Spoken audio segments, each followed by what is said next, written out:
Drage gledalke, cenjeni gledalci, lepo pozdravljeni v oddaji Dogodki. Vabimo vas, da nekaj minut preživite z nami in si ogledate, kaj smo tokrat pripravili za vas. Slovenija ima novo kraljico, vinsko kraljico. 22. po vrsti je to postala Katarina Pungračič iz Zavrča v Halozah. In pred njo je zahtevno leto predstavljanja slovenske vinorodne dežele, slovenskega vina, vinogradništva, turizma in kulturne dediščine. Kronanje vinske kraljice tradicionalno poteka v Radinu v Radencih, projekt pa vodi Pomurski sejem. Njegov prvi mož je tudi tokrat spomnil na pomen vinske kraljice.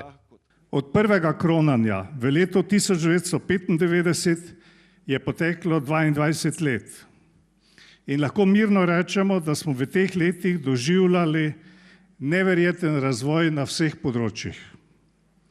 Vinarji so sprejeli izziv odprtega trga in se podali v konkurenčni boj na svetovnem vinskem trgu, pa tudi doma. Škoda, da se nekatere velike vinske družbe in blagovne znamke niso mogle prilagoditi novim razmeram. Lahko pa smo ponosni na številne družinske vinogradnike in uspešna vinarska podjetja, ki so znala najti prave poti do svetovnih trgov in predvsem najti stik z najboljšimi tehnologije pridelave grozdja in vina. V vsem tem iskanju najboljših poti do uspešnih vinskih zgodb so postale vinske kraljice Slovenije kot pika na i v prepoznavnosti Slovenije kot vinske dežele.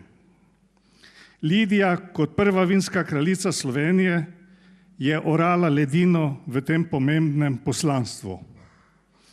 Maja, ki danes zaključuje svoj mandat, je tako kot vse pred njo nadgrajevala vedenje in razumevanje tega poslanstva. Če smo na začetku verjeli, da lahko vinske kraljice Slovenije naredijo neko dodatno vrednost pri promociji vin, smo danes prepričani, da je njihova vloga bila več kot samo to.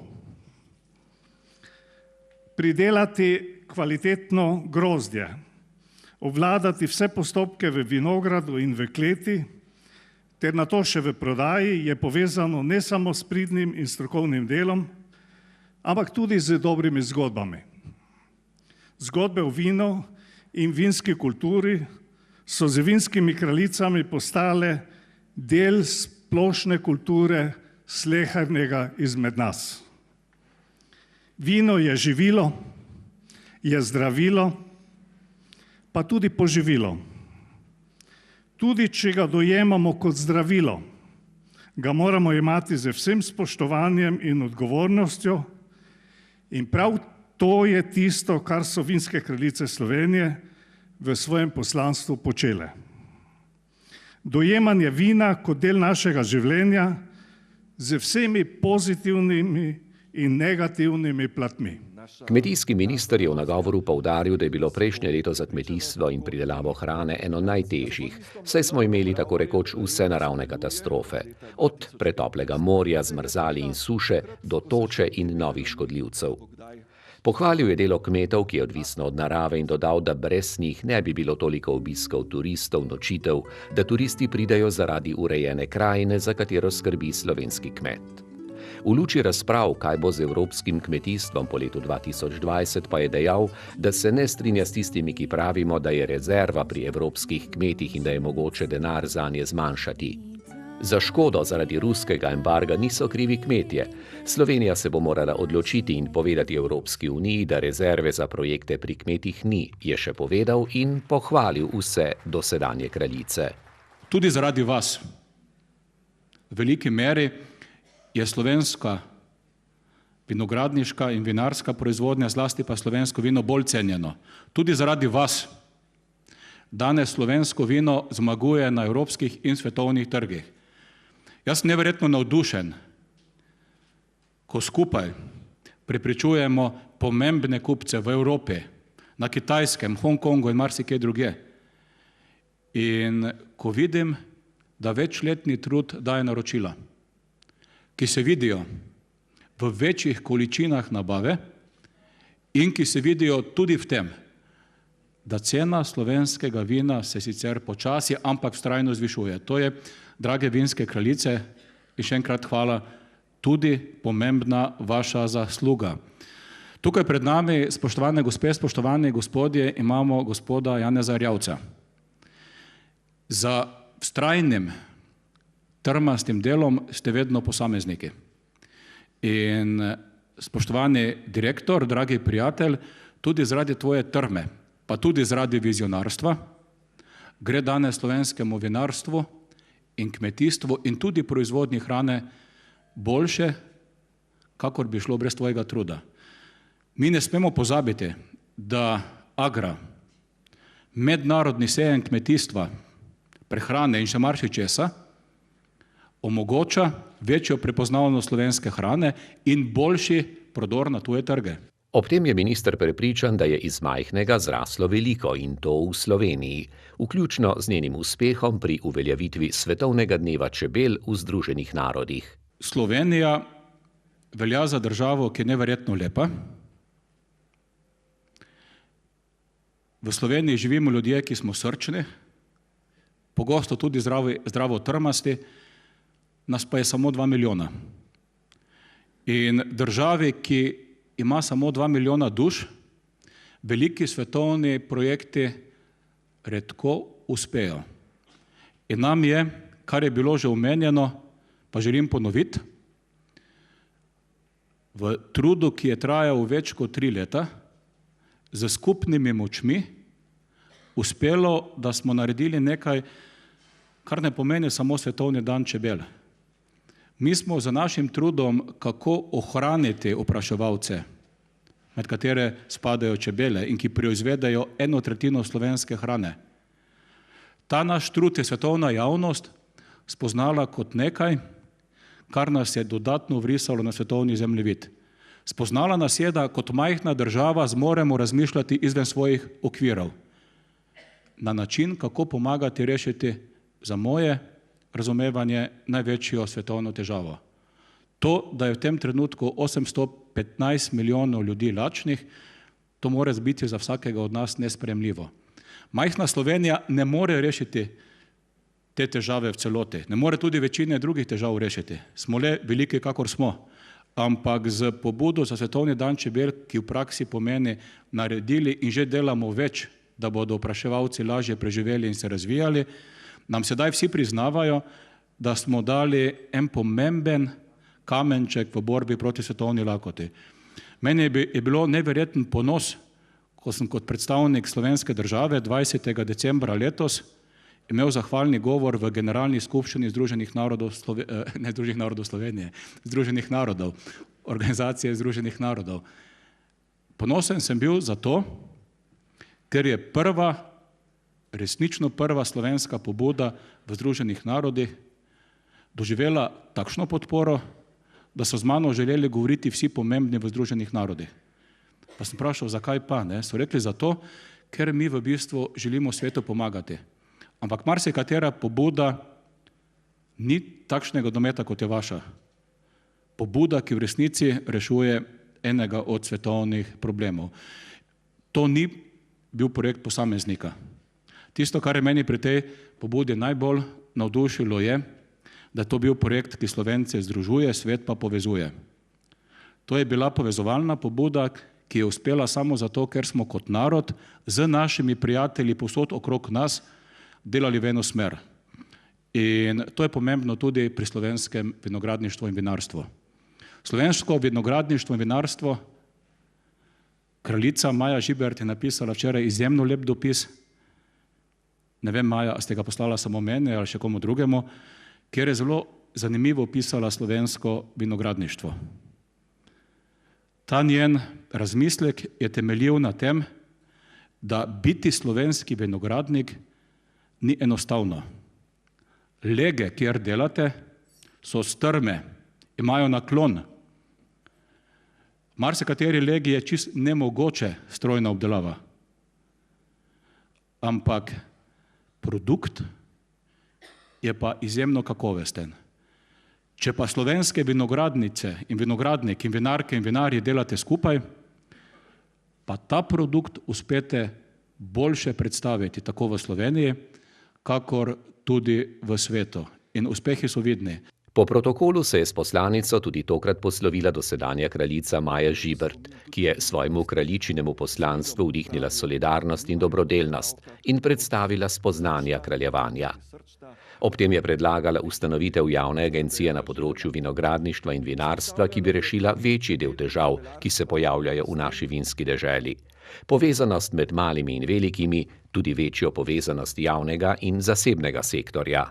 Ob simboliki zadnje kitice Zdravljice, ob složnosti deležnikov turistične in vinske destinacije, spremljanjem in prilagajanjem novim trendom na trgu, z nenehnim spremljanjem in dvigovanjem ter zagotavljanjem kakovosti ponudbe storitev v povezavi z vinskim turizmom in izdelkom vinom ter skupnim nastopom na trgu, ima Slovenija vse predispozicije, da postane pomembna in konkurenčna svetovna vinska destinacija.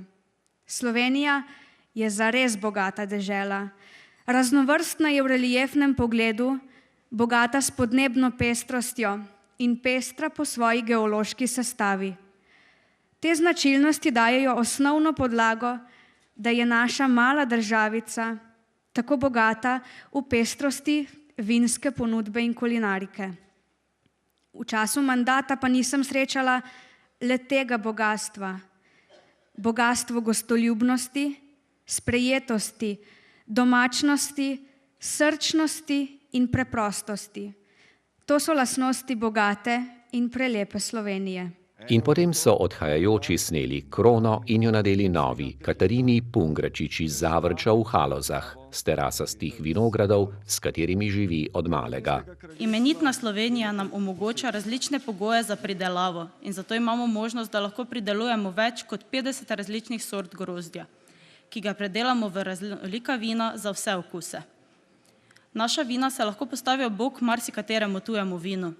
Čeprav smo majhni, lahko ponudimo veliko in kar še je posebej pomembno, ponujamo kakovostno.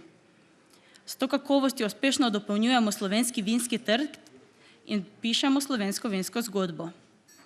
Naša zgodba naj ne le govori o tem, kako dopolnjujemo tuje, vendar naj povzdiguje, kar je naše, saj to je tisti del, ki nas naredi enkratne, edinstvene in neponovljive. Od Primorske skozi Posavje in Podravje pa vse do Goričkega. Katarina je študentka študijskega programa Agrikultura in okolje na Fakulteti za kmetijstvo in biosistemske vede v Mariboru. Opravila je tečaj someljeja ljubitelja, aktivno sodeluje v društvu vinogradnikov in sadjarjev Haloze, na domači turistični kmetiji pa domačim in tujim gostom predstavlja in ponuja bogastvo slovenskih vin in kulinarike. Za vino vinske kraljice je izbrala suhi sauvignon letnik 2015 redne trgatve z domače kmetije. V igralnici mladinskega oddelka Pokrajinske in študijske knjižnice Murska Sobota so v okviru projekta Toy for Inclusion igrača za vključitev odprli knjižnico igrač. Gre za projekt, s katerim želijo med drugim izboljšati izkušnjo prehoda romskih otrok v lokalne osnovne šole, kar bo pozitivno vplivalo tudi na njihov učni uspeh. Knjižnica igrač je novost v našem okolju in predstavlja prostor za skupnost, ki ga ustvarja skupnost sama. Projekt igrača za vključitev pa je namenjen proti ločevanju in razlikovanju romskih otrok in družin ter za doseganje socialne povezanosti na lokalni ravni, s čimer želijo izboljšati in razviti storitve vzgoje in izobraževanja v zgodnjem otroštvu. Namen projekta je povezovanje družin iz celotne skupnosti, tudi manjšinskih skupin, in tukaj v tem okolju si želimo okrepiti socialno kohezijo med romsko in večinsko skupnostjo, kar pa želimo doseči s pomočjo knjižnice igrač.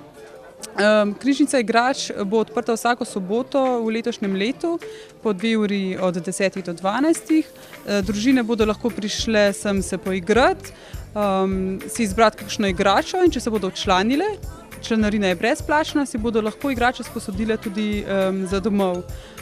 Vsake 14 dni pa bodo različne organizacije ko so vrtec, osnovna šola, muzej, knjižnica, CSD, Center za zdravje in razvoj, pripravljali dejavnosti za družine, kamor želimo povabiti tako otroke, starše, pa tudi stare starše, da pridejo, se tukaj podružijo, izvajajo različne dejavnosti, se povezujejo med sabo in se imajo skratka fajn.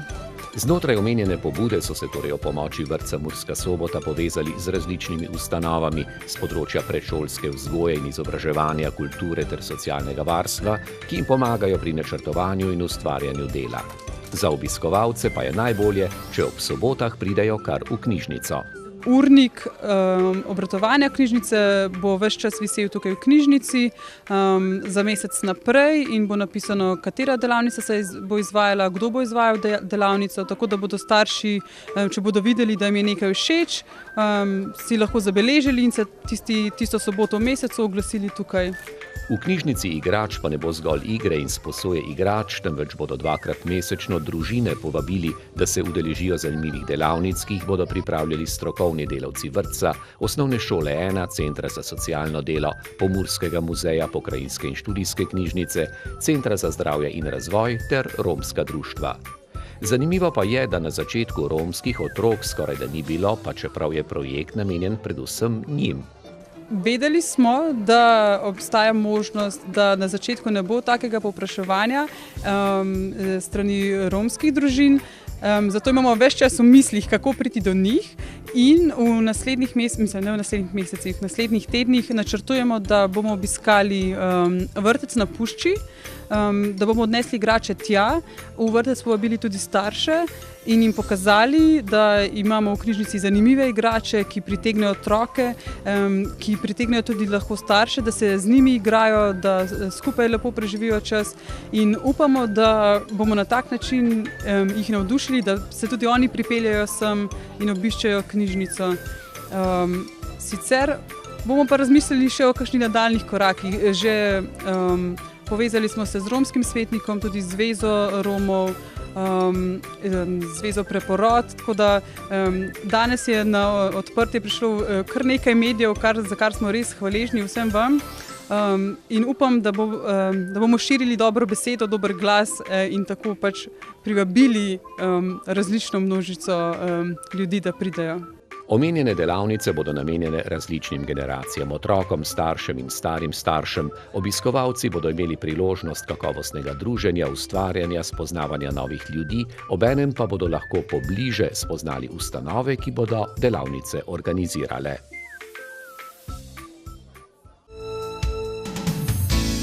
To je bilo za danes vse. Hvala, da ste bili z nami. Lep pozdrav do prihodnjič.